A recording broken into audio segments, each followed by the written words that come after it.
Gwen. Yes? This is the Triumph TR6. It does 120 miles an hour and has a petrol injection engine. And looking at a rev counter.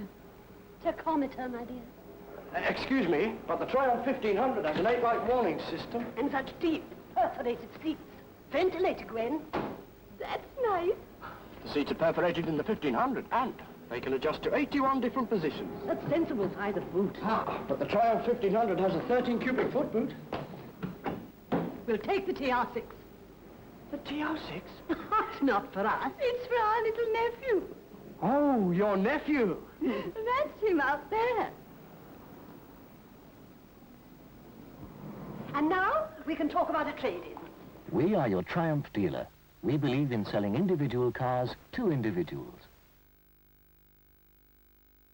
Classic Cars magazine first appeared in October 1973. Immediately people began to ask, just what is a classic car?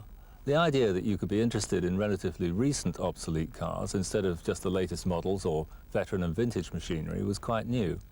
Today everybody understands the appeal of historic motor vehicles of all ages, and the new Heritage Motor Museum, opened here at Gaydon in 1993, is one of the magnificent achievements of that movement. This fine new building houses far more than the cars that are central to our motoring heritage. The archives are quite amazing, and they include a film library that goes back to the early days. Thousands of feet of film, much of it physically unstable and poorly stored for decades, has been saved thanks to the enthusiasts here. The main jobs have been preservation, conservation and research. Film still keeps being discovered, and some of the most unstable reels are housed nearby for safety reasons in a deep nuclear shelter. It's a race against time. 22 films have been released in video form so far, and they have been snapped up eagerly by enthusiasts, but there's more to come in these new purpose-built vaults. Much, much more. To celebrate the 20th anniversary of Classic Cars magazine, I teamed up with David Wagelin of Heritage Motoring Films to show you our selection of clips from the wealth of film held here. It's full of surprises. Let's start with what the industry was trying to persuade us to drive 20 years ago. Stay in your seats, don't miss a thing. It moves fast.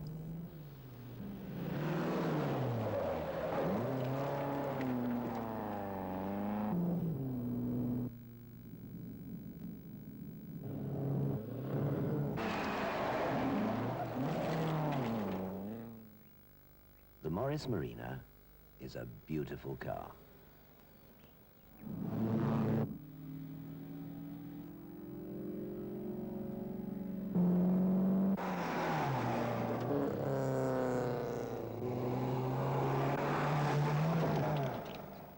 Luxury motoring with a really sporty performance when you want it, because Marina reliability comes from miles of grueling rally testing.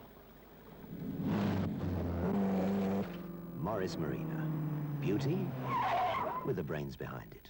And Alan's got it, or has he? You don't often take Marshall like that, and Marshall hung on, and Alan's got the other side. This is beautiful stuff. And here's a piece of recently discovered film showing a certain Dolomite sprint driver racing with a broken right ankle. Jerry, you didn't order mine with all those stripes and things, did you? No, I'm not being silly, darling. It's just that I was a teeny bit worried about what they might say when I did my Meals on Wheels. I mean, it's very smart like that, but it's not quite the thing to run around looking like a zebra crossing, is it? I mean, people might talk. Chris Craft behind him in second place, lapping the Alpha. Short BMW's third, Win Percy is fourth. And Allen and Marshall fifth and sixth, and there he is into the chicane, onto Wheatcroft Straight, out of the chicane to take the checkered flag and win the Tricentral Trophy. Oh, look, Jerry, look, it's won, hasn't it? I mean, that polka dot flag means it's won, doesn't it? Gosh, how super. Jerry, you're so good to me. Now I know why you wanted me to watch the film, so you could give me this little surprise. Oh, Jerry, you are sweet. Works car here, which is doing so well in the championship. Nobody had really got to grips with him all through that race. Tony John, in fact, can't walk at the moment. He's on one foot or crutches, but he's coming out for... Jerry, he's only got one leg. It must be an automatic like mine. Oh, Jerry.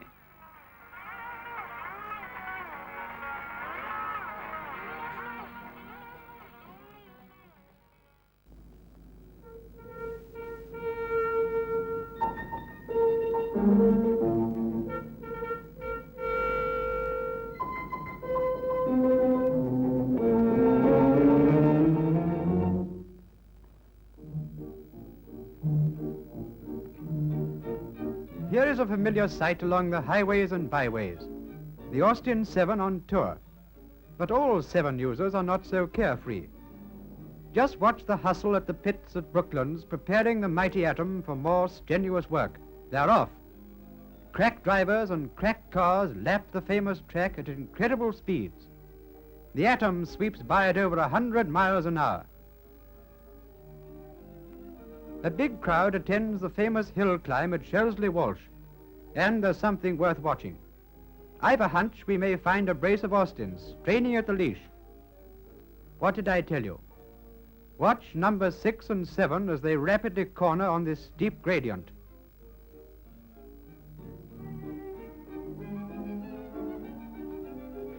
Well, they've made it. It just goes to show you can't keep a good baby down. And after all we have seen, we come to look upon this smallest and most versatile of Austin engines with a new respect. When you require a dependable power unit for almost any purpose, remember the Austin 7 engine, the mighty Atom.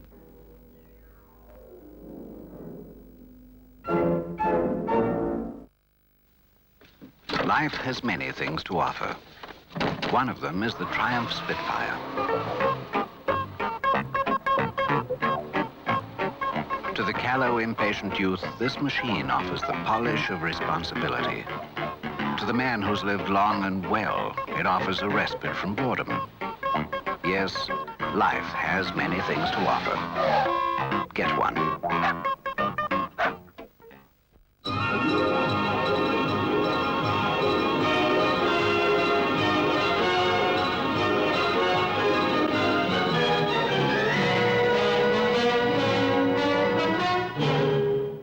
$10,000 miles non-stop. That was the target for the Morris Minor. More than 4,000 laps around Goodwood Racing Circuit in less than 10 days.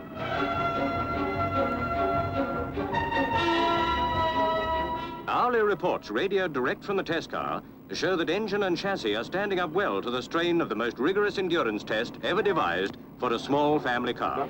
There goes the new Nuffield research tender. Without this ingenious vehicle, this small car marathon would not have been possible. Until it was designed, there was no way of servicing a car while still on the move. Based on a modified half-ton van chassis, the trailer is virtually a mobile dock, a flawless bay in which the full routine of maintenance can be given.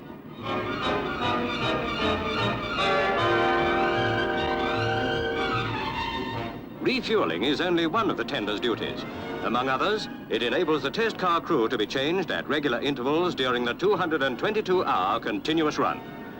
Designed specially for this test, it carries chain hoists which enable front or rear wheels to be raised one at a time and changed. While that's being done, the test car, now on 3 wheels, still pushes forward.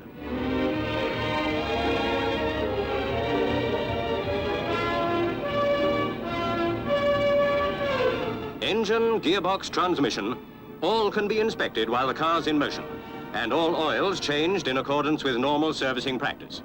Colored indicator lights warn the driver should the test car fail to maintain forward thrust. That ensures that at no moment does the tender help it along.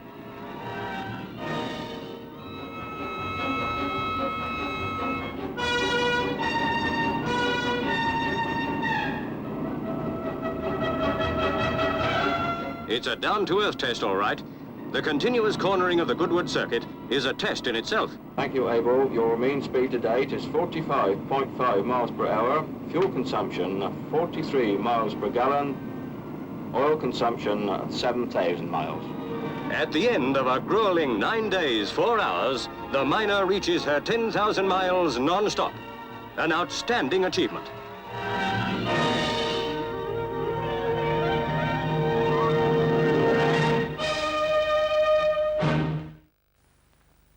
Goodbye. Goodbye.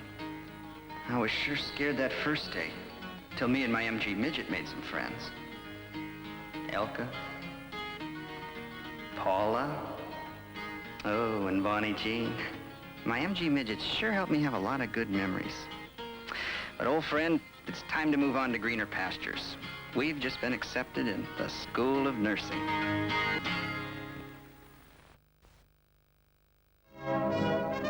But before these sensational cars in full production were announced to the public, BMC demonstrated them to the press of the whole world. Such was their confidence based on sheer performance.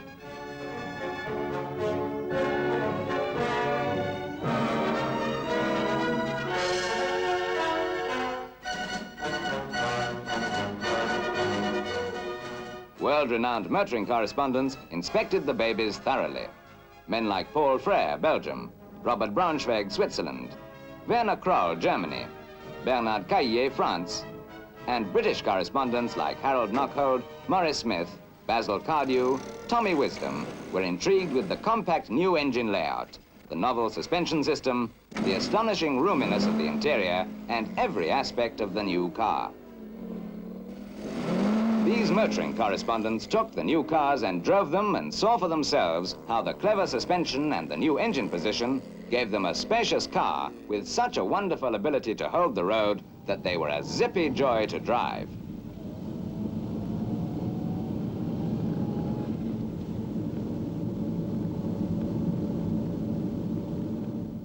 Then, with one great jubilant voice, the press of the world paid tribute to the new Austin baby, hailed it as something brilliantly new in the field of motoring.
In June 1953, the Triumph TR2 made headlines on the famous Yabeka Highway by attaining over 124 miles an hour in speed trim. High performance indeed for a production sports car of those days. Timed by the Belgian RAC and witnessed by the international motoring press, the car with Ken Richardson at the wheel became what had been planned, the fastest under 2-litre sports car of its price. Powered by a modified version of the already famous Vanguard engine, the new car began to attract the attention of keen rally drivers and clubmen everywhere. And in 1954, a work-sponsored team of 3 TR2s made its debut in the French Rallye des Alpes.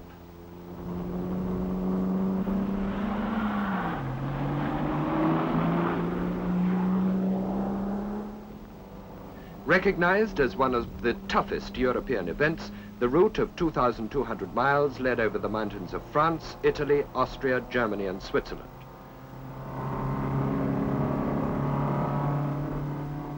From Cortina d'Ampezzo, where overnight the competitors had spent a well-earned rest, the rally in those days set out on the circuit of the Dolomites.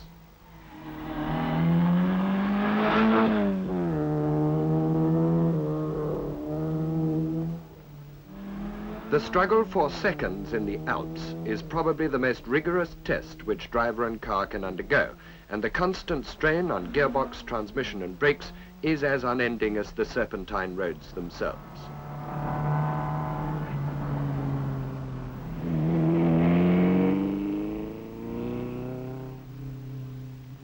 This was the new Triumph's first attempt on the Alpine, and as the field thinned out with almost every mountain pass, competitors realized the strength of the newcomer's challenge.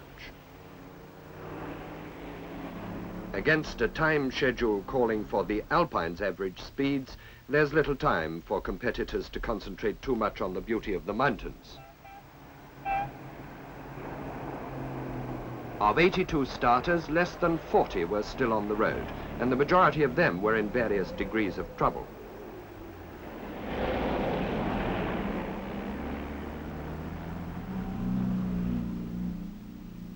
The Triumph TR2s, on their first outing in the Alpine, won two of its most coveted awards, the Team Prize and a Coupe des Alpes for Maurice Gatzanides and Robbie Slaughtermarker.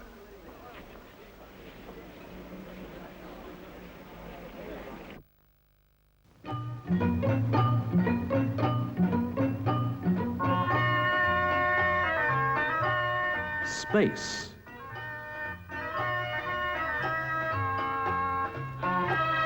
Comfort.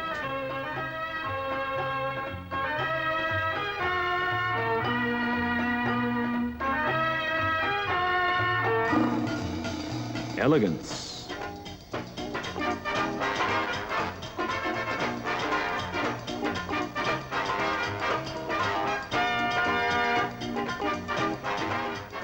A new dimension in space.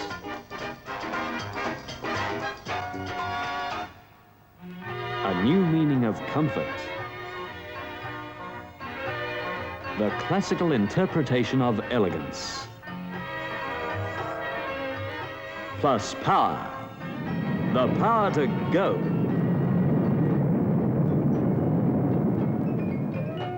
Power from the unequaled Blue Streak 6 engine with sensational Borg-Warner automatic transmission, or manual if you prefer. The power to stop. Servo-assisted power to stop. Space, comfort, elegance, power, safety. What more do you need in a motor car? Nothing. Can any other car offer these 5 essentials in such full measure? None. Not at this price. For here's the car with comfort and economy others will want to copy. Come and try it. Nothing less will do. Not with this car. This car, the new BMC Wolseley Mark II, the new dimension in car comfort.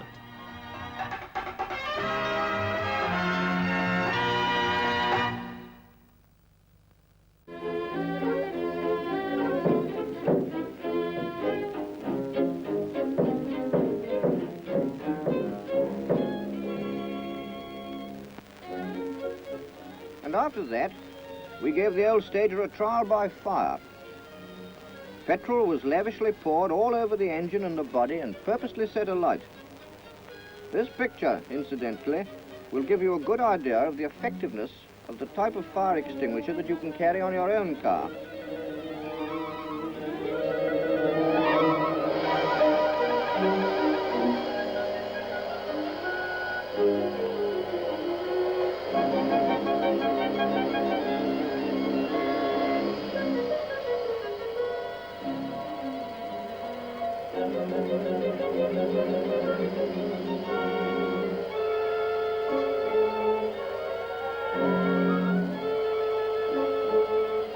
It shows you that providing even a fierce petrol fire is tackled in its reasonably early stages, it can be got under by proper use of portable fire extinguishers. But even treatment of this kind doesn't seem to daunt a Morris, and immediately the fire was out, the driver got in, pressed the self-starter, and the engine responded at once.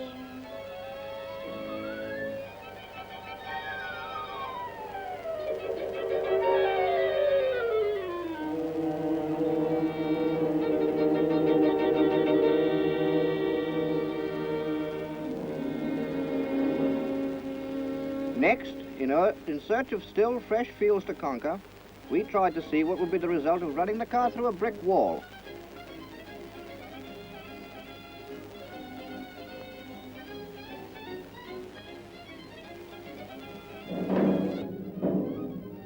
There she goes, right through the center.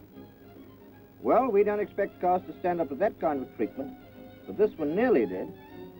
Naturally, the headlamps began to look a trifle second-hand, and the windscreen was broken. But being of triplex glass, it did not fly or hit the driver's face. It was perfectly cheerful even after this ordeal. Gentlemen, start your engines.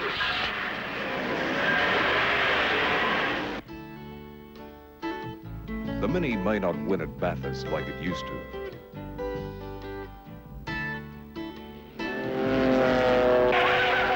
But what it will do is get you safely around 500 miles on 2 tanks full of gas. That's around 42 miles to the gallon. And while the big guns are slipping and a sliding, Mini's, well, Mini's just following its nose.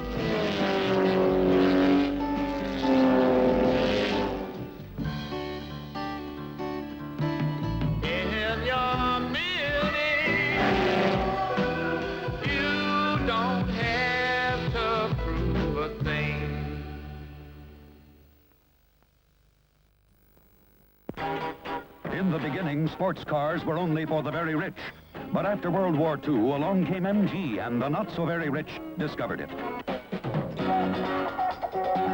Today's MGB has rack and pinion steering, race-season suspension, 4-speed gearbox, and hefty 1798cc engine. A few reasons why the MGB is the most popular MG ever built. MG, the sports car America loved first.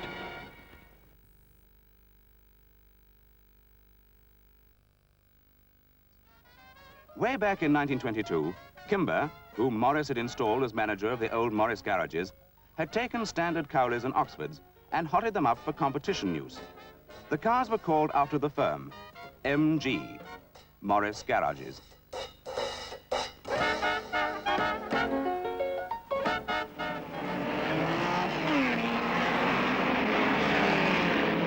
They were enormously successful among enthusiasts. But Morris knew his cars had built a reputation because they were cheap and reliable. Racing cars then as now are neither. Yet the achievements of the MGs could not be denied.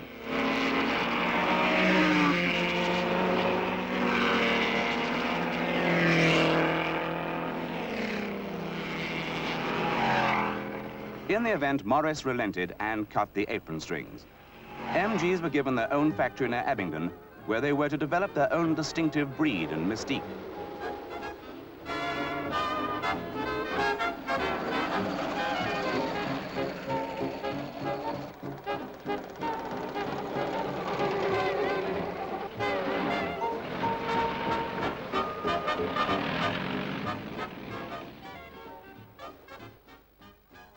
Manufacturer is a little bit of a misnomer as far as Abingdon's concerned. We were an assembly shop. We screwed things together. We bought the car in partly manufactured chunks. We bought the power unit in, assembled, tuned and ready to go in the car. We bought the body, trimmed, possibly even with instruments and electrics in it. I think about the only thing we made in-house was the chassis frames. We had the quality control on the thing. That's really what it amounts to. We bolted them together and we road tested them and made sure that they were good and right. Right from the earliest days, there had been something quite intangible, but a spirit in the place which was almost tangible. You felt it the moment you walked in. All sorts of people told us this as they walked into the plant. They felt that the place was alive. So I regard it as #1 charge to keep that going, come what may. The other was, of course, to keep the factory going, come what may, through its various vicissitudes and the fact that the design authority was elsewhere and it didn't seem to regard our problems as in any way urgent. And those were the sort of battles that I was fighting, to try and get the successor to the TD designed by Cowley, but they didn't. So we knife and forked the TF from the TD, purely to buy time, while we got the MGA going. And then, when we got the MGA into a producible form, then Lord trod on it because he had just bought the Austin Healey. One was very much like the other to him.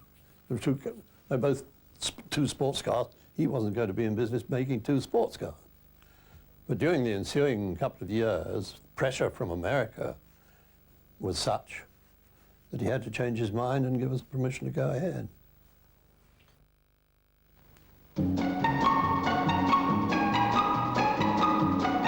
What's it feel like to sit behind the wheel of the Austin 1800?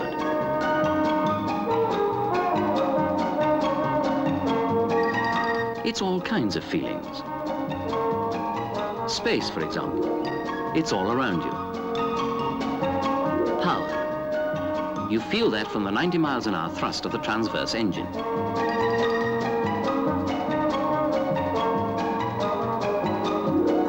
But the big thrill comes when you take to the road. Now, hydroelastic suspension smooths the way.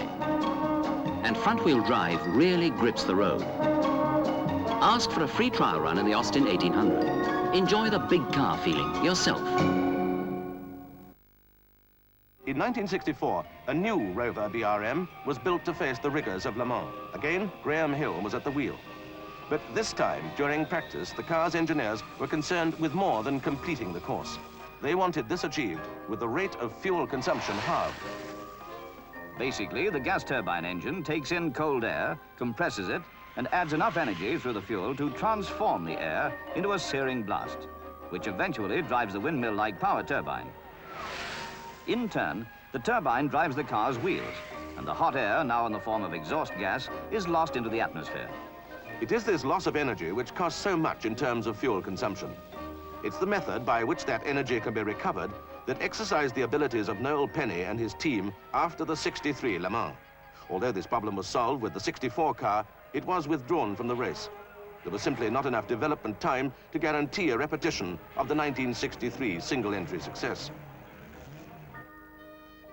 For the third Rover BRM, but the first to take on the field as an official competitor, Noel Penny can afford to hope.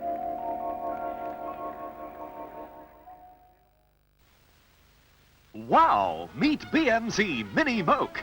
Just look at that. The incredible Moke goes everywhere. Well, just about. And the Moke was made for the countryman. With an east-west engine, power to spare, and front-wheel drive. Hey, look at this driver treated rough. Mini Moke is on display now. Just an incredible $1,295 plus delivery.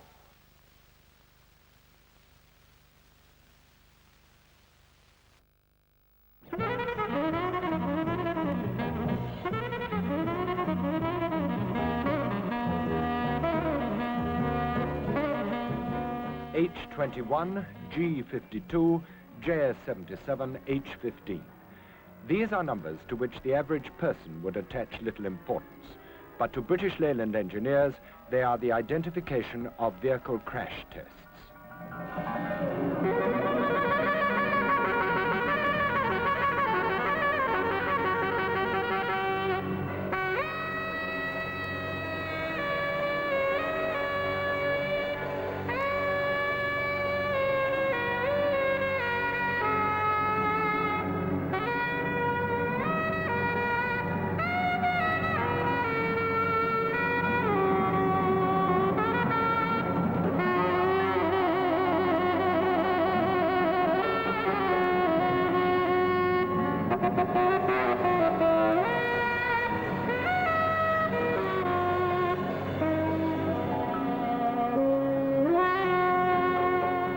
During the 12 months of 1971 alone, 128 tests such as these you are now seeing were carried out within the British Leyland Group. Frontal impacts, rollovers, side impacts, rear impacts, all are part and parcel of an extensive vehicle safety development program.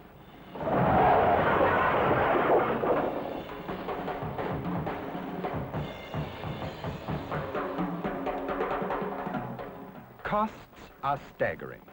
The facility, thought to be the best in the world, left little change from £100,000 when it was built, and the British Leyland programme of work in 1971 cost the company nearly £250,000.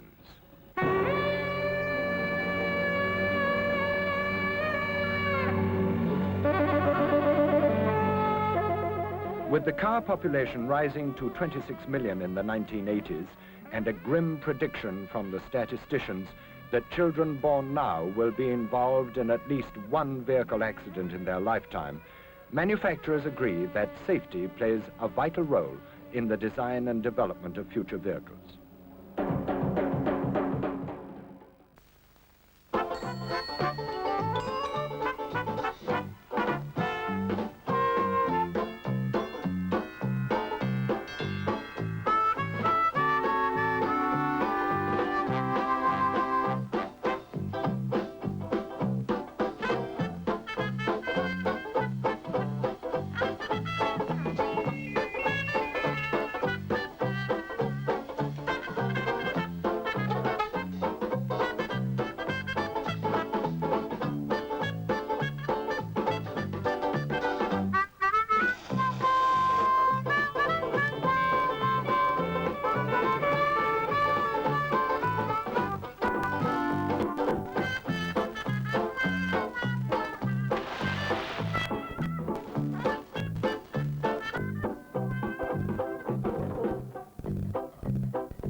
45 seconds was considered a long time to keep the car off the track.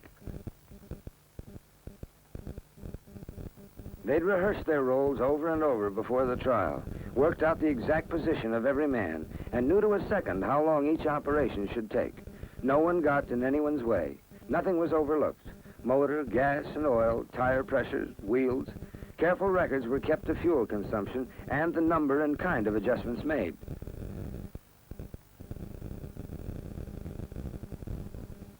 Even tire temperatures were checked, day and night. We found this car to be brilliantly designed and exceedingly comfortable even at high sustained speed. Again, a few last-minute instructions and you're on your way, lapping the course for another 3 hours at well over 100 miles an hour. Jeff Healy was not only our chief engineer, but head timer as well. Although the AAA results were the official ones, we kept a set of our own records as the car flashed by on the 10-mile circular track. The trial was going well, and we already were sure of certain things. That the car would do 110 miles per hour even at that altitude, and that it would average a fraction under 105 miles an hour for 25 miles from a standing start.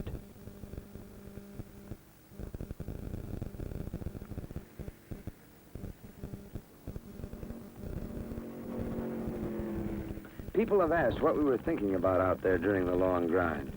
I guess we all felt the same way, that it was somewhat monotonous and lonely without the challenge of a man-to-man race. But we were all impressed by the car itself and continually amazed that it wasn't tiring. The honor of driving the final hour fell to Captain Easton, and the Finnish flag caught us in a great new record, 3,100 miles in 30 hours. And a final compilation showed that our stock model had set over 100 American stock car records for various times and distances.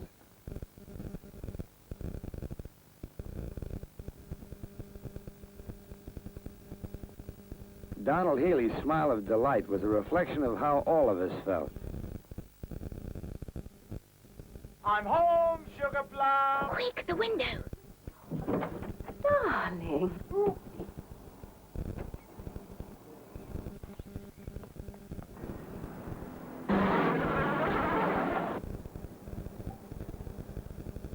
Sir, I want to test drive in a quick car. Of course, sir.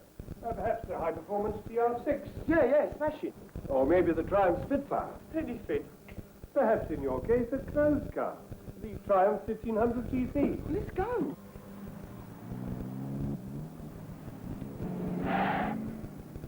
You'll find that twin cars make the 1500 a startling performer. You notice the elegant walnut fascia? Cigar lighter, of course. Full flow ventilation keeps you comfortable under all conditions. Now that model, sir, is the Triumph Stag. Very powerful. Tremendous punch. Ah, you've discovered the reclining seat. The gentleman in the Stag seems to know you, sir. A friend, perhaps? Well, he was. Perhaps you'd like to take the wheel yourself and get the feel of the car. No, just the job. I'll take it. Give you a ring. Any preference for colour, sir?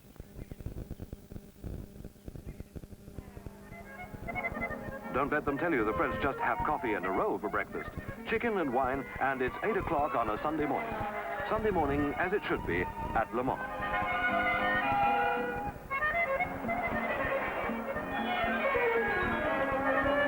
The English abroad, the bowler hat brigade, are keeping the flag flying. And one driver who's hit the sandbanks is digging himself out to go on to finish 12th.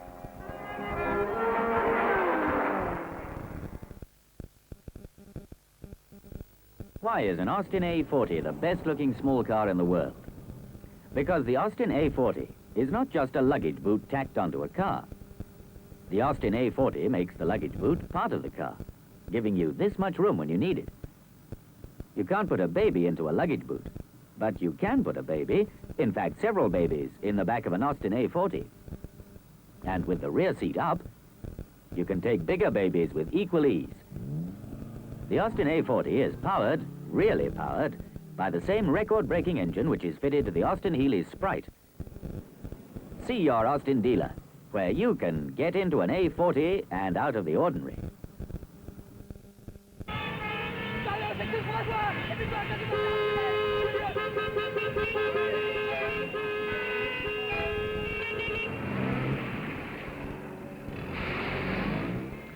Ça, évidemment, si tout le monde se décidait à rouler en mini, ça changerait tout.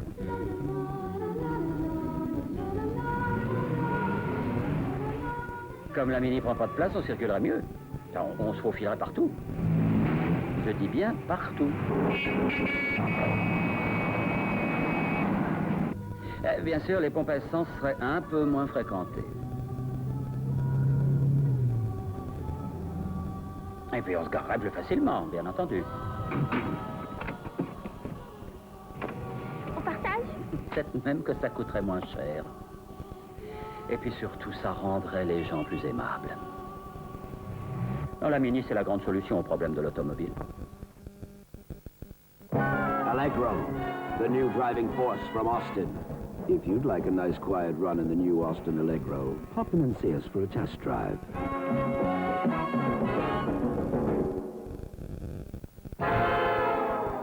This little sprite goes to market. This little sprite meets the train. This little sprite takes the kids to school.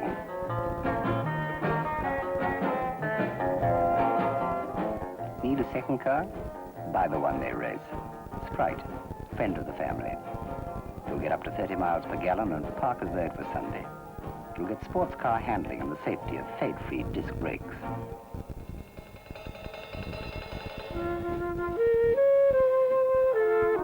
All this plus foam bucket seats, roll-up windows, and snug convertible top. All this for under $2,000.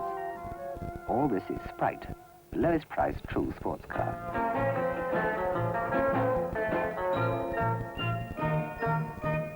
Austin Healey, Sprite.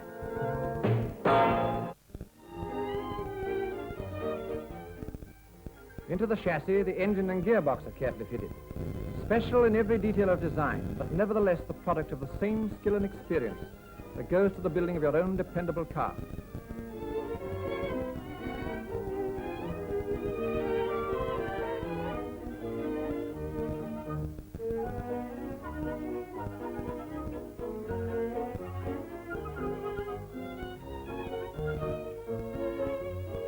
The streamlined petrol tank forms part of the body structure, and then the shapely tail is added.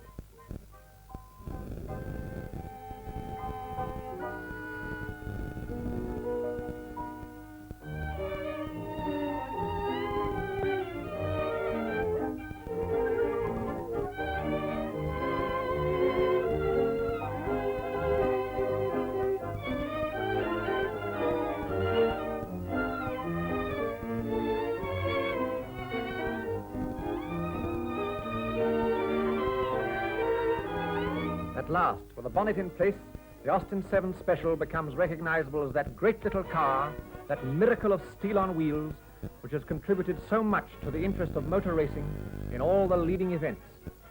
Let's see it at speed and hear it on track and road.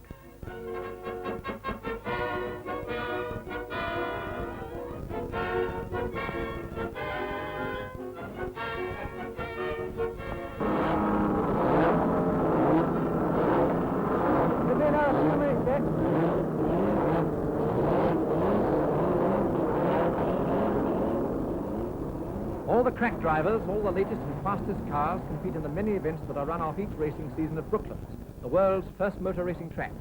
Brooklands, Mecca of the racing motorist, is a concrete circuit 2 3/4 miles in length, on which the Austin 7 is often prominent. When the cars roar past on the banking and the going is fast and furious, Brooklands provides its greatest thrill.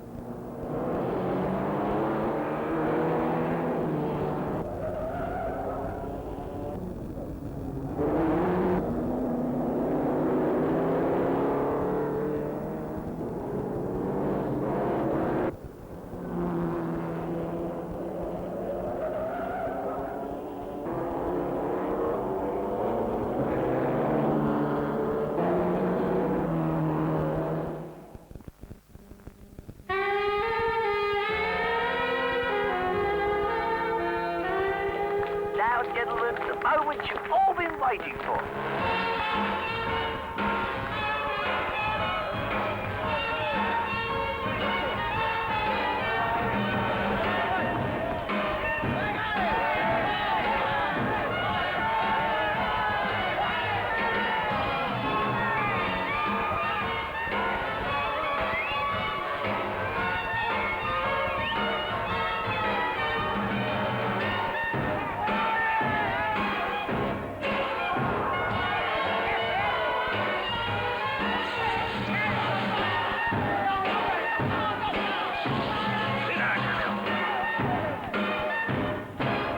The Triumph 1500, a gentleman's pleasure.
We pursued the idea of building a car, but it was decided that Heritage was not in a position to actually produce a car itself.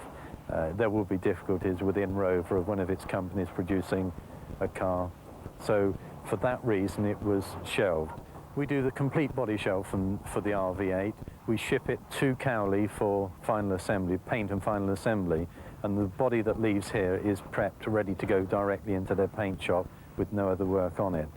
So it's a major undertaking for ourselves.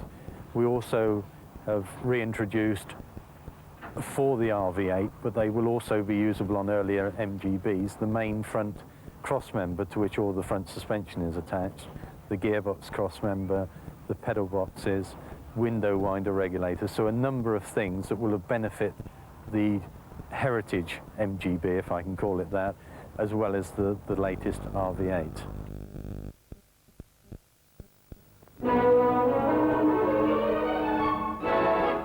Now here's a car that obviously belongs to somebody who is somebody. It's the Austin A90, the Westminster. It's a big car with luggage space to match. 6 people can ride in comfort in the Westminster. 6, mind you, not 5 and a squeeze. Yet the 6-cylinder, 2.6-litre engine is truly light on fuel, especially with overdrive, the newest extra. As for power, cruising comfortably at 70 plus, you haven't begun to push her. As for hills, only the tilt of the road tells you you're on one. Beautiful is the word for the Westminster's cornering, and a level crossing might almost be level.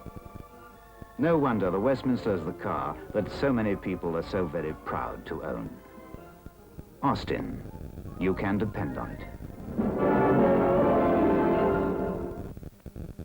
In 1961, the Triumph team from Coventry made good its promise of the previous year and returned to Le Mans.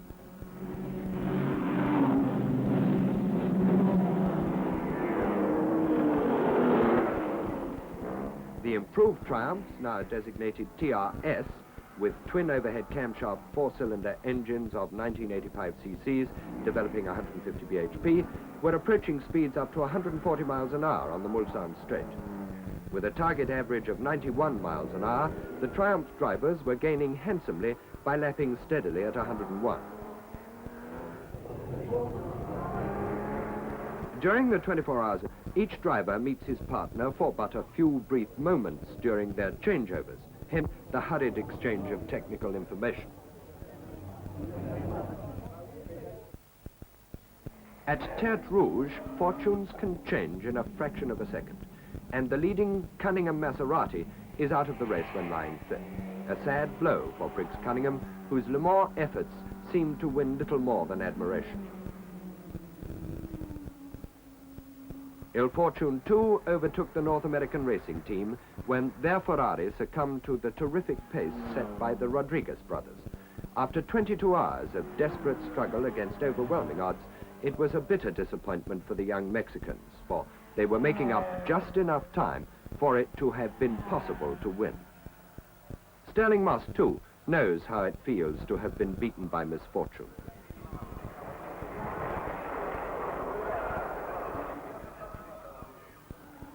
However, once again, the Triumphs continued as an unbroken team, and although there had been moments of anxiety with a broken oil seal, it was now clear that all three would easily cover the qualifying distance. In the tradition established by Triumph at Le Mans, the three TRs crossed the line together, the only complete team of three cars to do so, thereby achieving a target of speed and reliability unequaled in the race.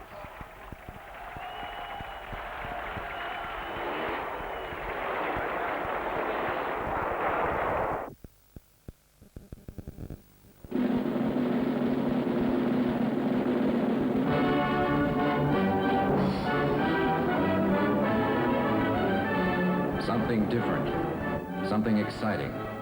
That's what made MG the sports car America loved first.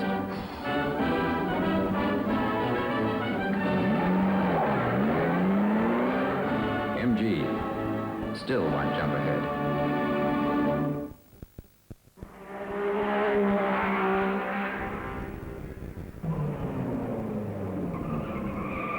On the twists and turns of Monaco, under the spring sunshine of the Mediterranean, the duel for supremacy is fought out in grim earnest.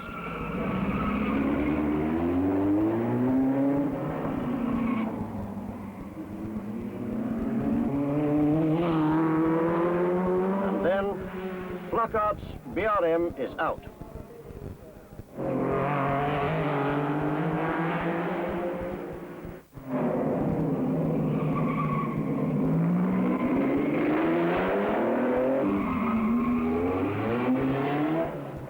Three-quarters of the way, Moss leading still with a full minute on Jack Brabham.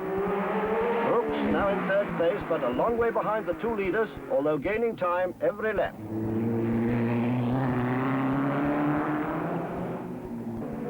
Moss on the 80th lap pressed on hard to establish his lead and did a lap in 1 minute 42.3 seconds, only to coast into his pit, and after one more slowish lap, to retire with a broken crown wheel.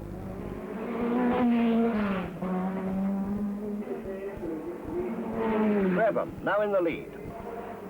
10 seconds behind, Brooks, now second. And Brabham, to clinch it, does a lap in 1 minute 40.4 seconds, the first ever lap at over 70 miles an hour.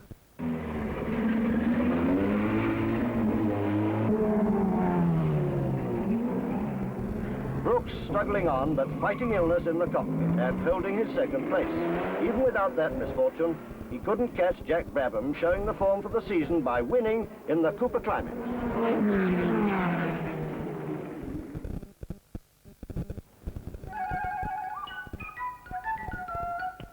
In a Triumph Herald, you can really follow your inclinations. It's the most go-anywhere car in its class. Thanks to all-round independent suspension, the wheels soak up the bumps, while you soak up the scenery. There's a very quick gear change, too. It can only be the Triumph Herald. Ask your dealer for a trial drive.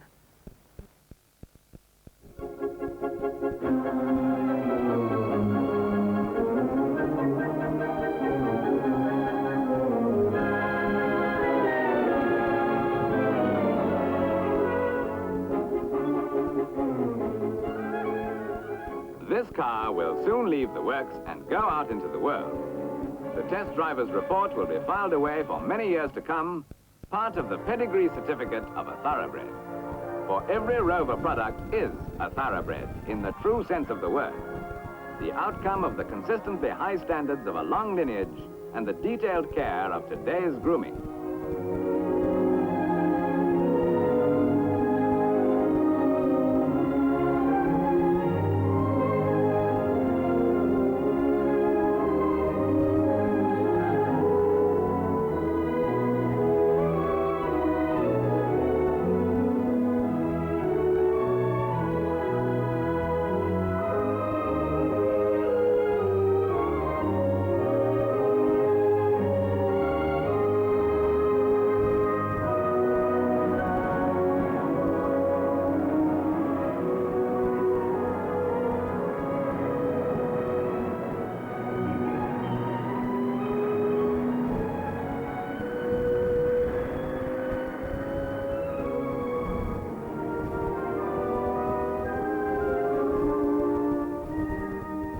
thoroughbred status cannot be achieved overnight, or even in a few years. And having been achieved, it can never rest on its laurels. Each Rover model has a splendid engineering tradition behind it, and a splendid future ahead of it. In short, a car designed and built in the Rover tradition.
Amusez-vous au soleil, dans une MG ou Triumph décapotable qui vous attend chez un des concessionnaires de voitures sport British Leyland.